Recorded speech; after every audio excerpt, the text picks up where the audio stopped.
This movie was so confusing, even my popcorn got lost. Dark Phoenix had me thinking, did I accidentally buy a ticket for Inception? Because this plot is so twisted, it's tying itself in knots. Welcome back to CineTrail Studios, where today we're diving into Dark Phoenix, a movie so packed with plot holes that even the mutants can't find their way out. So here's the setup. Jean Grey, one of the most beloved mutants, gets a huge power-up that basically turns her into a god. But instead of making us care, the movie just confuses the heck out of us. I mean, who knew you could take such an epic comic storyline and turn it into something more lifeless than Wolverine's love life post-Jean? They tell us Jean's going dark, but I can't tell if she's going dark or just constipated. Her face goes from mildly annoyed to vaguely disturbed without ever breaking that deadpan stare. The character's emotional range goes from A to A.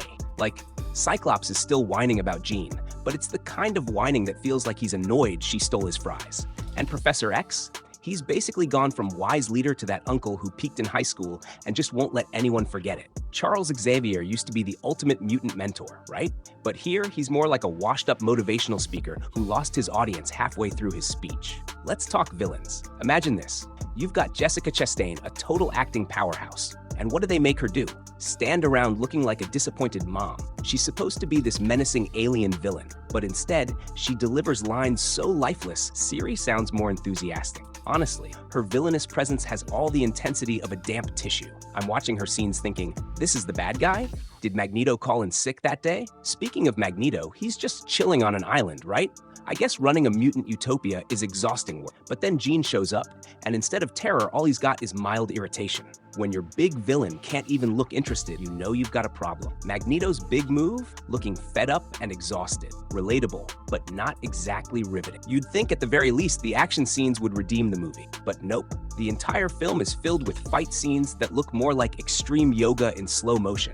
I'm half expecting them to break into a group meditation. There's one moment where Jean literally holds her hand out for 5 whole seconds before doing anything. It's like the ultimate slow burn attack. Not gonna lie, by the time the move actually lands, I'm too bored to care. Look, the writers had one job: make us care about Jean's transformation. Instead, we get dialogue that feels like it's been copy-pasted from a mediocre soap opera script. There's one gem where Jean tells Cyclops, "You don't know what's happening to me," and he just responds with, "Then tell me, Jean.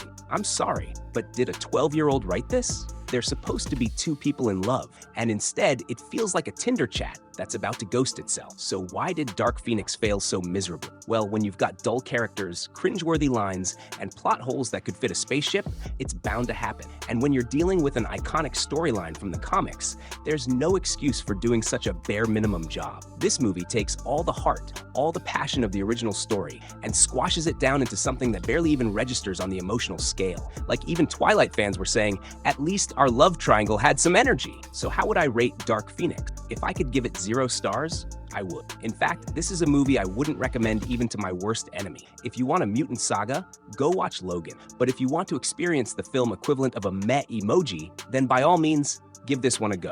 Thanks for sticking with me through this roast of Dark Phoenix. Don't forget to like, subscribe, and let me know what movie I should put on the chopping block next. CineTrail Studios, signing off.